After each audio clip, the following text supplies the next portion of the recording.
श्रीमान भवंगवारा नरसारी जी,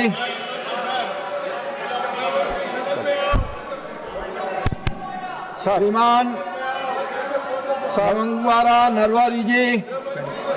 धन्यवाद सर।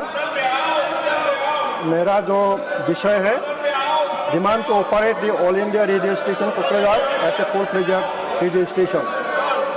सर मैं बोडो भाषा में बोलना चाहता हूँ। कोकराझार रेडियो स्टेशन कोकराझारा 1992 मायथाइनि 15 आगष्टआव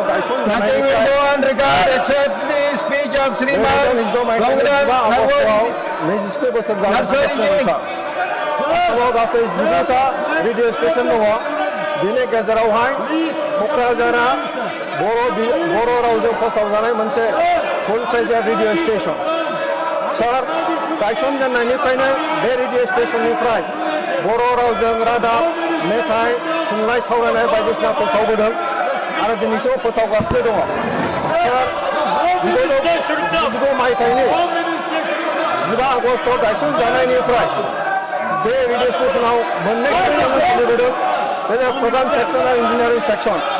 मोननैबो सेक्सनाव थोजासे मावख'गिरि गैयैनि थाखाय बे रेडियो स्टेशना मोजाङै सोलिनो हायाखै आरो दिनैसिमबो बे रेडियो स्टेशनावहाय इन्जिनियारिं सेक्सनावहाय डेपुटि डाइरेक्टर सासे, डाइरेक्टर इन्जिनियार सासे, स्टेशन इन्जिनियार सासे आरो बेनि अनगायै प्रग्राम सेक्सनावहाय रेडियो स्टेशन डाइरेक्टर सासे, एसिस्टेन्ट स्टेशन डाइरेक्टर सासे, प्रग्राम एग्जिकिउटिभ सानै, ट्रान्समिसन एग्जिकिउटिभ साथाम, एनाउन्सार साथाम।